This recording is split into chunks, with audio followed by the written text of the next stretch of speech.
Hey, what is up, good people? My name is Sean, and in today's video, we're doing a card tier list for Yu-Gi-Oh! Master Duel Season 5. As always, I want to start off with a note just saying that Yu-Gi-Oh! Is a diverse game with over 10,000 cards. This video was created by comparing over 100 deck lists which topped Master Duel tournaments. The intention of this video is to support players with choosing what to buy and craft, treat every purchase as an investment, and maximize the value gained.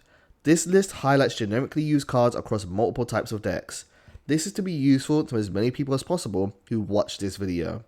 A card which does not make this list is not objectively bad, and as the game evolves, new trends will follow. Spend wisely. So here is a tier list. We did this for season 4, and so we're going to do this again. But the tiers are still pretty much the same. And so cards at the top are S tier. They are considered to be the most powerful and most impactful. They are also the most popular cards in the game right now, and you're seeing them pretty much across the board in all decks.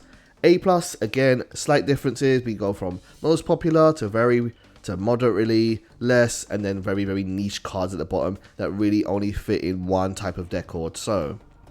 Now I'm going to start off by talking about the hand traps in the format, and I want to start from the top this time and talk about Ash and Maxx C. In season 4, these two cards neck and neck. You see them both in freeze pretty much in every single deck. But now in the last season, we're starting to see an interesting shift. It's not a drastic shift, but it's happening amongst top players in the game right now, where they're choosing to play fewer copies of Maxx C or not run Maxx C at all in their decks.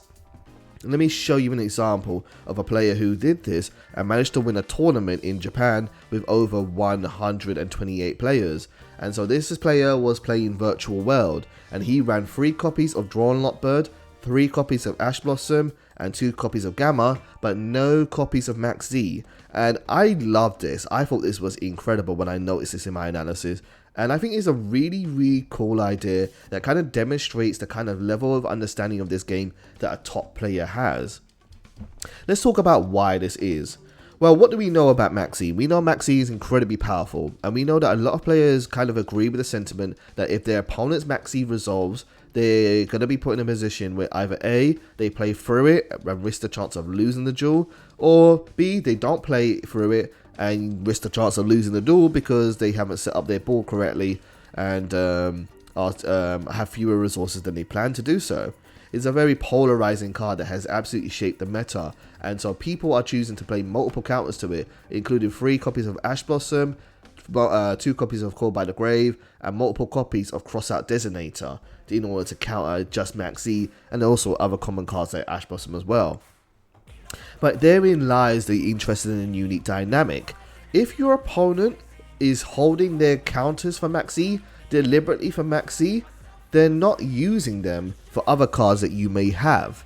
So your opponent may be thinking, okay, here comes the Ash Blossom, okay, I'll let that go through, I'm not going to chain to that. Here, where's the Maxx C? I'm waiting for it. Oh, he didn't use Maxx C at all. Instead, he used a card that's increased in popularity. He used, where is she? Effect Veiler. Effect Veiler in the previous season was very much down at B tier. You wasn't seeing many top tier players running this card, but he has grown in popularity significantly in the last season or so. In fact, it's neck and neck now with in percentages with Infinite Impermanence. And I think this is really kind of clever. To talk about Maxx C again and why someone might choose not to play Maxx C and choose to use a card like Veiler instead. Well, Maxx C is not a bad card, and even if your opponent negates it, this in Yu-Gi-Oh! Is what we call trading. You're using up one of your cards to get rid of one of your opponent's cards, and that's good. But sometimes when you're playing Yu-Gi-Oh!, you don't necessarily want your counter to trade with your, that opponent's specific counter. You maybe want to use your card for a different counter that they're going to have, a different effect, rather than Call by the Grave or versus Maxx C. So if you want a hand trap to say negate something on the field, and you think your opponent isn't going to use their Call by the Grave for it, maybe you want to use a card like Effect Veiler instead, so that your opponent doesn't trade using this card specifically with it. And yeah, so Veiler has really seen a lot more popular play. When you see Veiler enter the meta and become more popular, it usually means that meta is very diverse, and it's a good sign that Yu-Gi-Oh! Master Duel is in a very healthy state, because Veiler is not the most impactful and most powerful card, but it is very generic, and it can go a lot against many decks. And so at least it's a card you can use pretty much in any matchup that you have against, except for maybe 1 or 2 niche situations, cough, Eldritch, cough. So yeah, Veiler has become really popular, whereas Maxx C has decreased very slightly, but not too significantly, so the top tier card.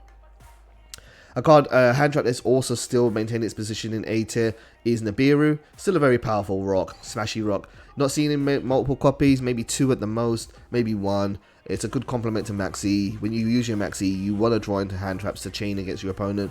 And so Smashy Rock is very powerful and very good for that, so it still holds that position. But a card that dropped from A tier to now from A- tier to B tier is Ghost Belle. We have seen the graveyard based hand traps kind of really fallen out of favor. You're still seeing people use Ghost Belle, you're still seeing people use DD Crow, but nobody is playing Skullmeister right now. It's pretty much just dead overall. Droll and Lockbird has also lost a lot of popularity as well. It was pretty much A tier before, but now it's not necessarily in as many decks as possible. I think that is because not everybody is trying to prepare for Drytron. Droll is very good against combo based decks, and it's very good against decks like Drytron, which like to add many cards to the hand. But there are many decks out there which Droll and Lockbird isn't that good against as well. So it's not being used as much as it used to be in the previous season. But a card that is increasing in popularity quite often is Dimensional Shifter. Dimensional Shifter is an amazing card. It is an absolute blowout, and if you manage to resolve it and you have a deck that can work under Dimensional Shifter, you pretty much guaranteed that you're going to win the game. It's that powerful of a card.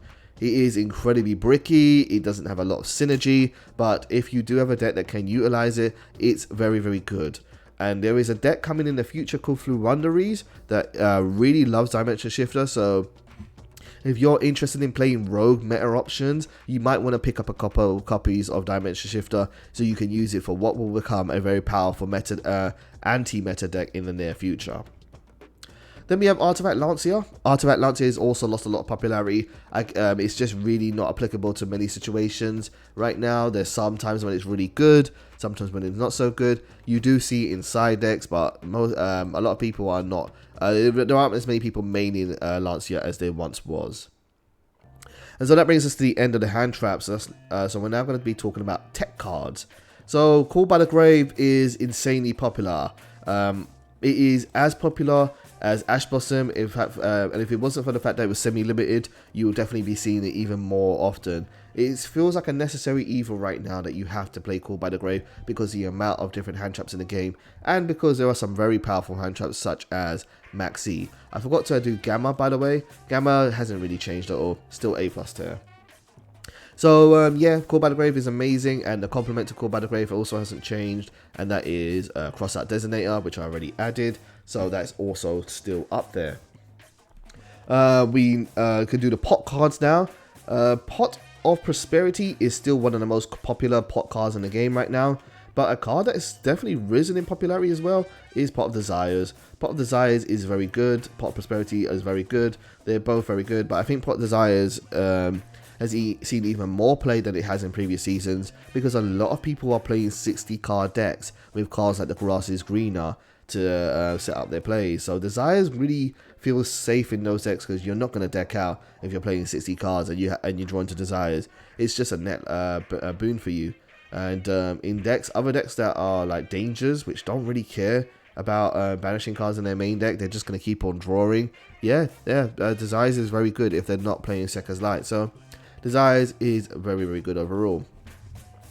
Another interesting thing that we're starting to see is that a lot of Floodgates, unless you're say playing a specific deck like Eldritch, a lot of Floodgates have left the meta. You're not really seeing Mistake, Rivalry of Warlords, Goes and Match too much anymore, or there can be only one. But what you are seeing, or Skill Drain, of course Eldritch loves it, but other than that you're not really seeing these cards. However, there are two that are still sticking around in the meta. They're both limited to one pair deck, and you're not just seeing them in back row control decks, you're actually seeing them in mid-range decks as well. And that is Vanity's Emptiness and Imperial Order, which I'm currently scanning for. Where is Imperial Order? There it is. And this is a really cool idea. You don't have to play a back row deck to play one or two good continuous trap cards in the game. And Imperial Order, negating all spells, or Vanity's Emptiness, shutting down your opponent for special summoning, are both amazing one-off cards to use when you're going first. If you're playing a deck like Tri-Brigade Zodiac, you can do your whole combo, set Revolt, have a Apollousa on the board, and then during your opponent's turn, flip over Imperial Order. Your opponent then can't use any spell cards. You've got Apollousa on the build for 2 negates, and then you've got Revolt to give you pluses and advantages, and also banish a card in the field. And yeah, it's just a really easy to do setup that wins you games. Similarly is Vanity's Emptiness. Again, another card where if you set up your board right and you have this card in tow, a lot of decks can't break a board without special summoning first, and therefore they want to. Vanity's Emptiness is very, very good against them. In addition, the most common way for people to get rid of Vanity's Emptiness is to make it suicide with itself. But in order to do that, you need to have another effect that will get rid of another card in your opponent's field, and that could be a big monster, it could be a removal card, and if you don't have a way to get to those cards, then you've pretty much lost the duel if you're playing a special summon based deck. So these two cards still hanging on the meta and seeing a lot of popular play, and they're only limited, so you won't see them everywhere, but they are very, very good overall. Back to another pot card, Extravagance, still really good. Can't be played in every deck, but still very good. But Pot of Duality is also kind of out of the meta. You're not really seeing a lot of people play Pot of Duality overall, so hey, it is what it is. Again, this card will become popular in the future. Floowandereeze love this card, and although Floowandereeze aren't, say, the best deck in the game, they're very, very good, so you might see Pot of Duality rise again in the future. Other tech cards, strikes, Solemn cards. Solemn Strike and Solemn Judgment starting to fall out of popularity. You're not really seeing them too much. A couple of decks here or there are using them, but not as much as before. And a card that is actually starting to rise, but not to get it out of B+ there, is Triple Tactics Talent. People are going hard on the hand trap counters, and Triple Tactics Talent is very, very good. It is a very good card that is very versatile in many situations. It's good going first, it's good going second, and anytime your opponent uses an effect, monster's effect, you have a card that can either let you 1, take a card control of a monster your opponent controls, 2, draw 2 cards, or 3, look at their hand and rip a card out of their hand. This card is insane when it resolves, and it can often win you a lot of games. So Triple Tactics Talent is definitely becoming a little bit more popular than it once was. Cosmic Cyclone's not really hanging around too much. You don't really see it too much, but here and there you will see it. So it's now pretty niche, and as is Raigeki, that's also there too. Evenly Match, it was a very popular board breaker before. Again, it's losing a lot of popularity. You're not seeing it as much as before. Kind of drops down, and then something that is getting more popular and is maintaining its spot are Kaijus. Kaijus are still here and there, but what's definitely becoming a lot more popular is Lava Golem.